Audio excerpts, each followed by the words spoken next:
karaka kotene kod 10 points agenda gi bende waneno ka gima odhi chopo kare kata paro mane mentiere kodo karka ka oneni gachiel kinya ng'e nitie romo machielo mobagi moyiedhi mar twak ahinya ewi chenro makamagi. Ginene king'iyo wach NADCO Raila Odinga manong'eyo kaka manage relationship wa gi Ruto to nong'eyo ka kuonde manoketo pressure e sirikal masani ka noneno ka weche ok dhi maber. Ma emomiyo kane ODM oromo Mombasa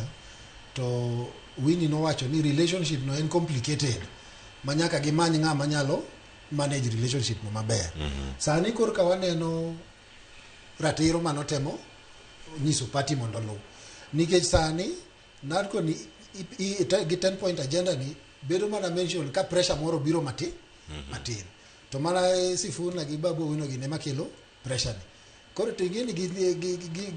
gi tenga e group moro matin pressure ni ok bi kaka dine baba nyalo kele omiyo sani to ananeno ni wanyalo wil gi 10 point agenda ni wachom election wabagain maber as opposition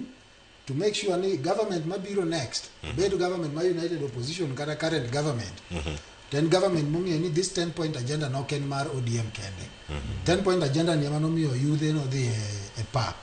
ema nomiyo wadwa loko sirikal 2025 koro nego beni wadhi election kwa ng'e ni although sani to iumo wang'wa gi weche mang'eny next year tok election sirikal modonjo nyaka ng'e ni 10 point agenda ni dhi define kaka wadhi deal kodgi kamano. Erokamano Simeon Ogonda janon siasa kumbedo kodwa e thuolo mokwongere mo TV karaka warango kinde mabiro karaka wadhi bedo kodi bende Jimo Koth erokamano Erokamano kinde kawuono naporo mo jowang' mane thuolo mane wan go ka wakin weche manye matimore kor gwenge bende ka wanono gi achiel kachiel antiere ka kod Jimo Koth kachiel koda ka Simeon Ogonda mano echa Jimi wacho ni wuo kure Oyugis maoyo kokal na koro mojangi wije kacha achiel kachiel mano kama ntiere kar kanyo mano wuok koyugi ka wantiere kae kod Simeon Ogonda wuo Nyando erokamano ahinya Nyando inside anyinga Cleophas Oluoch jagisumo kana kwar mokio nyaka sango aduogo kae